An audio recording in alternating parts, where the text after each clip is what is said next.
Hello all, welcome back to my channel అవని ఆకాశమే హద్దు.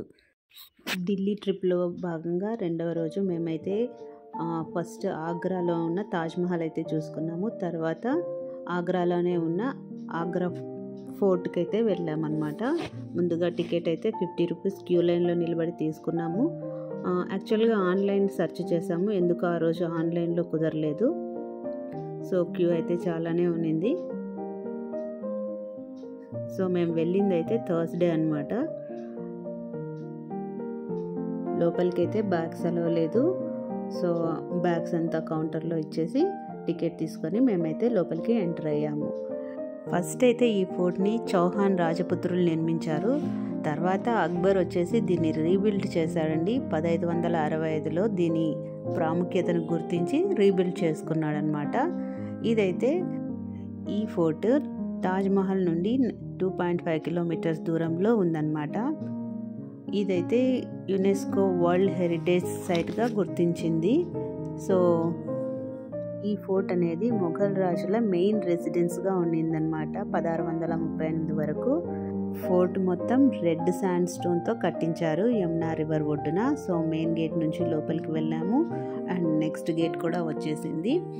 ఈ మెయిన్ గేట్ నుంచి లోపల ఎంట్రన్స్ వరకు కట్టుదిట్టమైన భద్రతా నేపథ్యంలో కట్టారనమాట.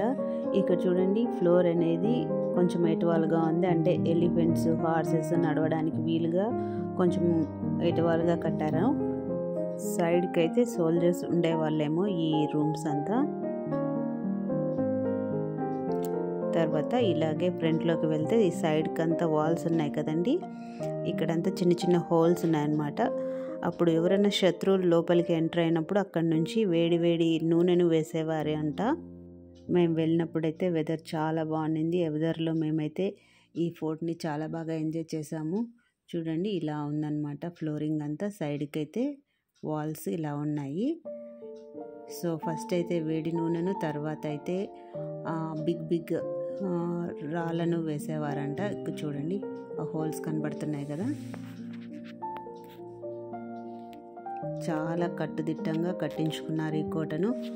ఇక ఇది మెయిన్ రెసిడెన్స్గా ఉండేది అక్బర్కి అయితే. సో లోపలికి ఎంటర్ అయ్యాము. అటువైపు కనపడుతున్నది జహంగీర్ ప్యాలెస్ అన్నమాట. ఇది జహంగీర్ ప్యాలెస్. ఇదైతే మెయిన్ ఎంట్రన్స్కి సైడ్కి ఉంది. మేమైతే స్ట్రైట్గా వెళ్ళి లోపలికి వెళ్ళిపోయామన్నమాట. అక్కడ ఏముంది చూడడానికి. సో ఇక్కడైతే ఇంకొక ఎంట్రన్స్ కూడా ఉంది. ఈ వేలో నుంచి లోపలికి వెళ్ళాము. ఇలా వెళ్తున్నప్పుడు ఇక్కడ రెండు వైపులా ఇలా రూమ్స్ అనేవి కనపడ్డాయి అన్నమాట. డిజైన్ అయితే చాలా బాగుంది, ఆర్కిటెక్చర్ చాలా బాగా అనిపించింది చూస్తుంటే.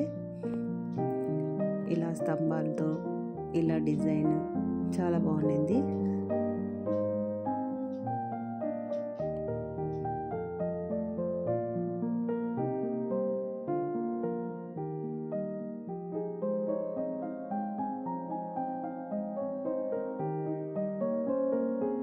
ఇలా ఎంటర్ అయితే లోపలి వైపు మనకి రైట్ సైడ్న దివానీ ఆమ్ అనే బిల్డింగ్ అయితే కనపడుతుంది. ఇది మొఘల్ ఎంపరర్ అయిన షాజహాన్ కట్టించాడనమాట. లోపలికి ఎంటర్ అవ్వగానే దివానీ ఆమ్కి 3 వైపులా చూడండి, ఇలా వీడియోలో చూడండి, ఇలా ఆర్చ్ లాగా ఒక మొత్తం ఇలా స్ట్రక్చర్ ఉందన్నమాట.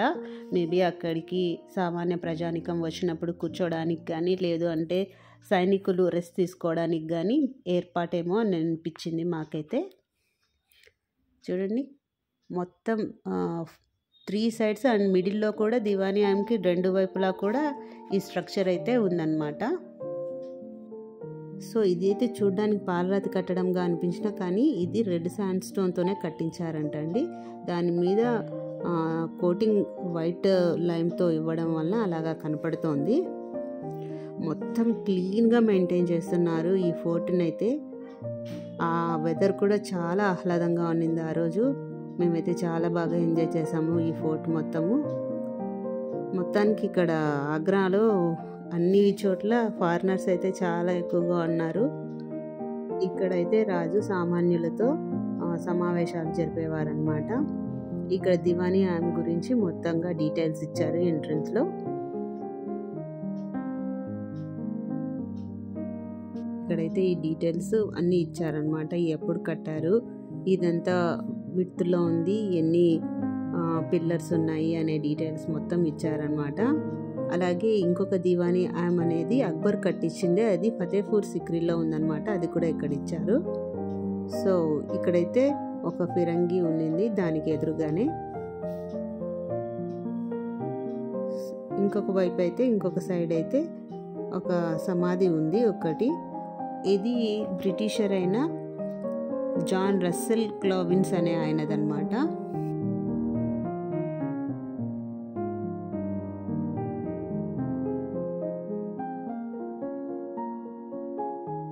జోధా అక్బర్ మూవీ ఉంది కదండి హిందీలో, హృతిక్ రోషన్ అండ్ ఐశ్వర్య రాయ్ మూవీ.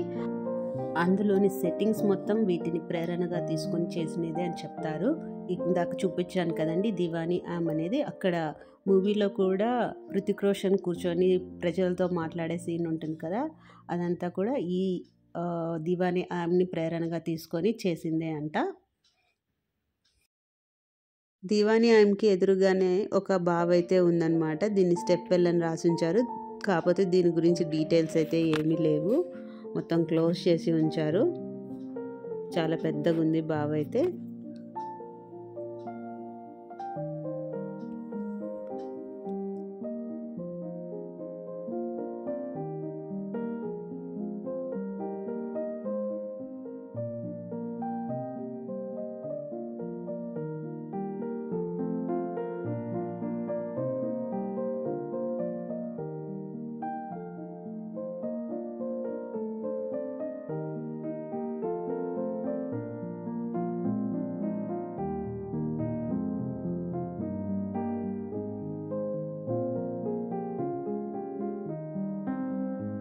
ఈ ఫోర్ట్ మొత్తం చాలా విశాలమైన ప్రదేశంలో కట్టారనమాట. చూస్తేనే అబ్బా అనిపిస్తుంది, అంత పెద్ద ప్లేస్లో కట్టుకొని వీళ్ళు ఉన్నారా ఈ కింగ్స్ అనేది అనిపిస్తుంది మనకైతే. మొత్తానికైతే చాలా నీట్గా మెయింటైన్ చేస్తున్నారు ఈ ప్రదేశాన్ని అయితే.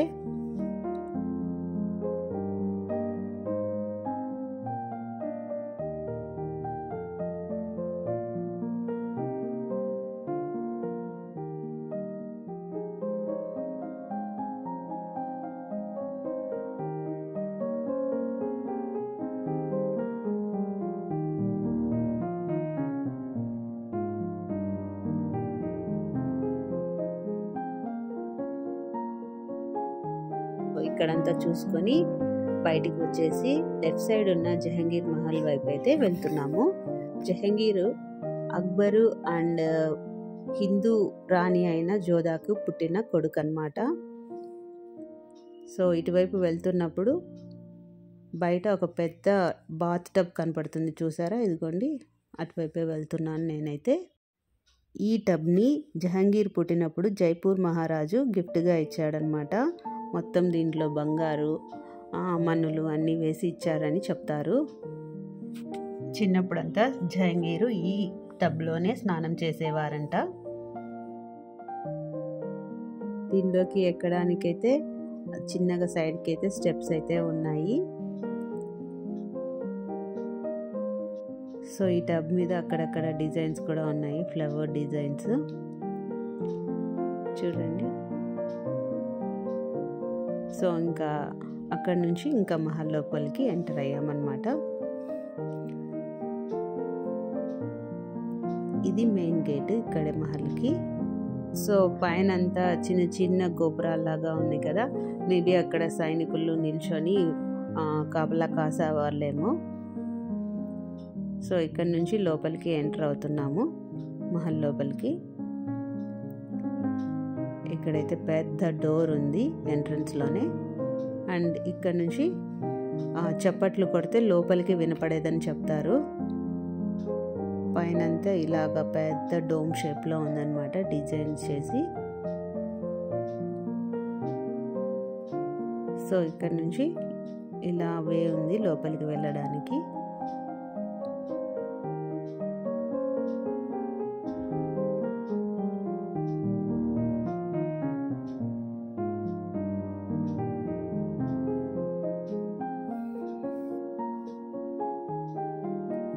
చూడండి ఈ ప్లేస్ అయితే ఎలా ఉందో. మొత్తం సౌత్ ఇండియన్ ఆర్కిటెక్చర్లో కట్టారు. మిడిల్లో డాన్స్ చేస్తూ ఉండేవాళ్ళని, పైన అంతా రాజులు రాణులు కూర్చొని చూసేవాళ్ళంట. ఈ కట్టడం అయితే చాలా అంటే చాలా బాగుంది. ఇక్కడ నుంచి బయటికి వెళ్తే హవా మహల్ వస్తుందన్నమాట. ఇది షాజహాన్ నిర్మించాడు.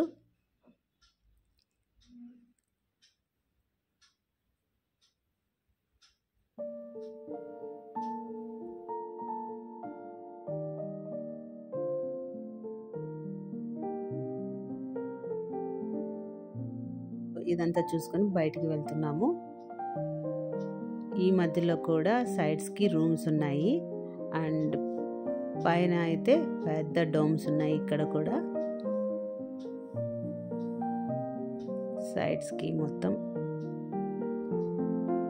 ఈ చిన్న చిన్న విండోస్ లాగా ఉన్నాయి కదండి ఆ గోడకి. అక్కడైతే వాళ్ళు క్యాండిల్స్ పెట్టుకునే వాళ్ళని చెప్తారు.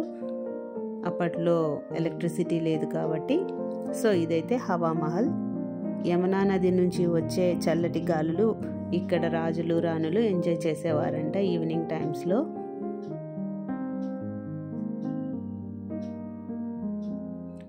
సో ఇక్కడ గదులకి మధ్య మధ్యలో గ్యాప్ ఇచ్చారంట. ఈ గ్యాప్లో ఎండాకాలంలో చల్ల నీళ్ళు, చలికాలంలో వేడి నీళ్ళు పోసుకొని అప్పుడు ఆ వెదర్ని బట్టి వాళ్ళు ఉండేవాళ్ళంట.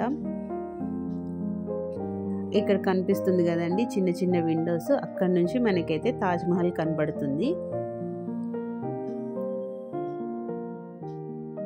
సో ఇక్కడ ఈ విండో నుంచి చూడండి తాజ్మహల్ అయితే కనపడుతుంది. చాలా దూరంగా కనపడుతుంది కదా. సో యమునా నది కూడా కనిపిస్తుంది. ఇక్కడ చూడండి కోట చుట్టూ అగర్తలా ఉంది. ఇక్కడైతే మొసళ్ళు వాటర్లో వదిలే వాళ్ళంట భద్రత కోసము, శత్రువులు కోట లోపలికి రాకోకుండా ఉండడం కోసము. ఈ వీడియో మీకు నచ్చినట్లయితే తప్పకుండా లైక్, షేర్ అండ్ కామెంట్ చేయండి. అలాగే ఫస్ట్ టైం ఎవరైనా నా ఛానల్ చూస్తుంటే తప్పకుండా ఛానల్ సబ్స్క్రైబ్ చేయండి. Thank you.